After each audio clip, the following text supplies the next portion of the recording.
Здравейте с извънредните новини на Нова. Мъж се опита да стреля по Ахмед Доган, докато лидерът на ДПС изнасяше доклада си на конференцията на партията в НДК.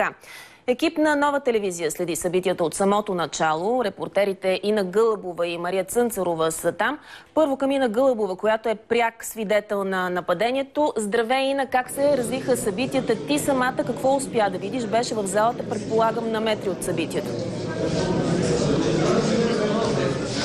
Събитията се развиха изключително бързо, така че се наложи дори ние след това на презапис да гледаме многократно ситуацията, която се разигра на метри от нас, а именно в 20-та минута от изказването на Ахмед Доган се чуха стъпки в залата и в следващия момент до него се появи младеж с насочен в слепоочието му пистолет.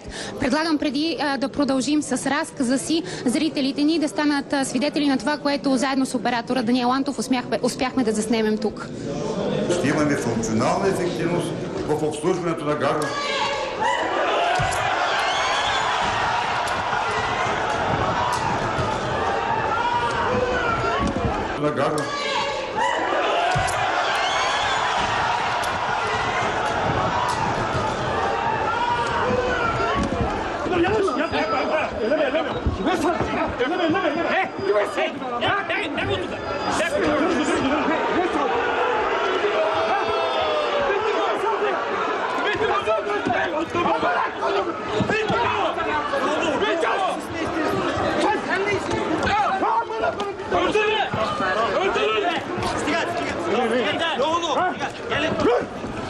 Bırakın beni!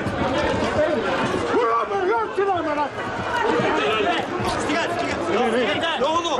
Gelin! Bırakın beni!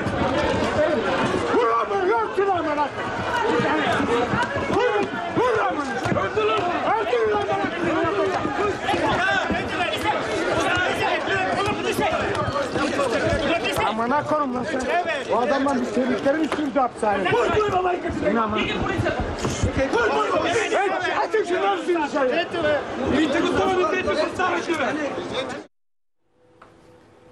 Ина, успя ли да видиш какво стана всъщност с Доган след нападението?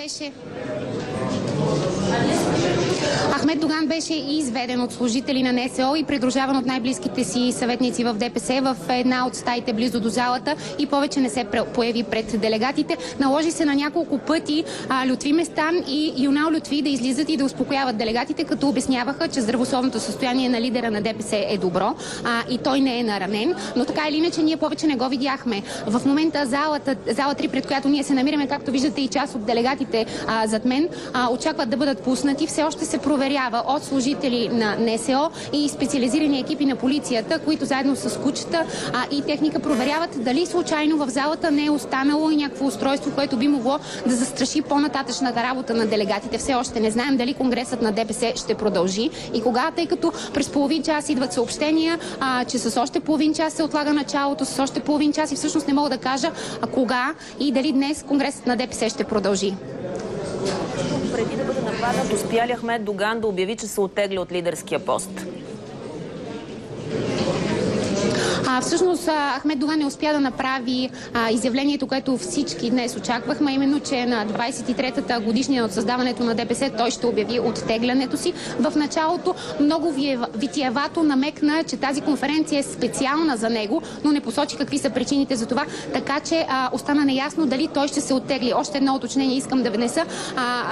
Лютви Местан при едно от появяваните си пред делегатите на ДПС обясни, че председателят няма да може да продължи своята реч, което означава, че Доган в устна форма, ако има намерение да заяви отказването си от лидерския пост, няма да го направи. Ще бъде раздаден писмения доклад на лидера, в който евентуално ще се съдържат думите, които всички днес очакваха да чуят. Добре, много ти благодарим за тази информация. Очакваме твоите включвания по-късно в емисиите ни. А сега към Мария Цънцарова, която следи събитията пред НДК. Мария, разбрахме, че вице-премиерът и вътрешен министър Цветан Цветанов е бил на мястото. Какво каза той? Установена ли е вече личността на нападателя официално? Октай Енимехмедов е името на 25-годишният млад мъж, който се опита да извърши покушение над Ахмед Доган. Той е от турски происход и първоначалната информация, която се появи, беше, че той е влязъл като делегат от Бургас. Пред нас вътрешният министър обясни, че всъщност той използва обач от минала вече конференция на младежкото ДПС. В момента Октай е настанен в медицинско заведение. Както видяхме от кадрите, които многократно излъчихме, той получава тежки удари при неутрализирането и заради това се наложило да бъде настанен в лечебно заведение. Градският прокурор Николай Кокинов е разговарял с него и това, което ни казаха той, вътрешният министър, е, че Енимехмедов е влязъл с намерението да извърши това покушение. Дали то е било планирано и зад него стоят по-голяма група от хора или е негова лична инициатива, градският прокурор каза, че знае отговорът на този въпрос, но не може да ни го каже, тъй като все още се водят следствени действия. Срещу него ще бъде повдигнато обвинение за опит за убийство. След като бъде изведен от лечебното заведение, ще влезе в ареста за 72 часа. След това ще му бъде поискано постоянното задържане по стража. Но как всъщност стигна до сцената, откъдето реч през това време държеше Ахмед Доган, нека да видим от вътрешният министър. Това, което е установено към настоящия момент, че баджа, който е притежавал, е от младежката конференция от ноември месец 2012 година. И това в момента, което проверяваме, да видим дали е бил делегат, симпатизант или член на тогавашната конференция и, разбира се, да видим дали е предвиден в списъците за днешната конференция. Националната служба за охрана отговаря за охраната на цялото мероприятие вътре в залата. А отговаря ли за проверката на делегатите? Цялостната организация на работа се прави съвместно с съответните организатори на това мероприятие. Защо ли са проверявани всички хора, които влизат в залата? В момента сега това ще се установява.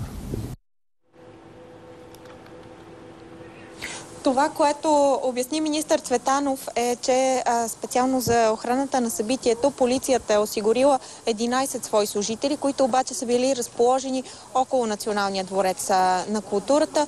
Засилена охрана е имало и в двата хотела, където предишната вечер са били настанени делегатите от ДПС. Но както и министър Цветанов отбеляза, за организацията на сигурността вътре в НДК са отговаряли от Националната служба по охрана. Попитах го дали според него са действали адекватно служителите на НСО.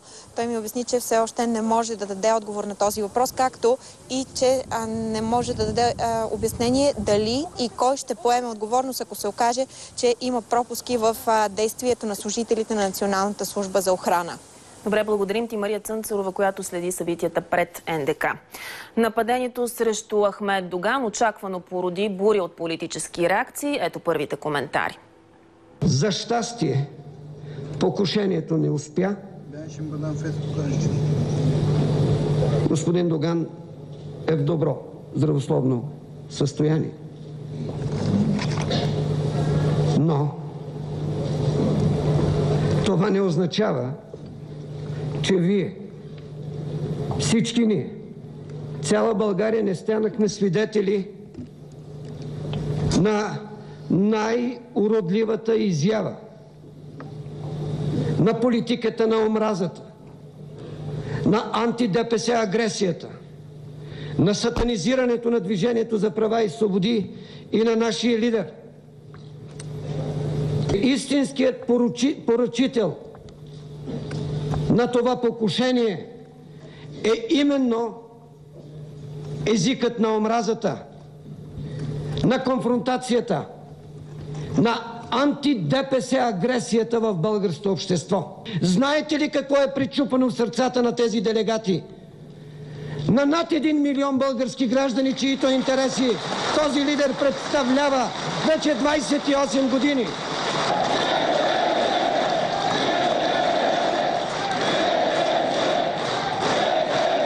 Мисля, от днес никой няма да се замисли какво означава посланието ни, че трябва да възстановим демокрацията в България.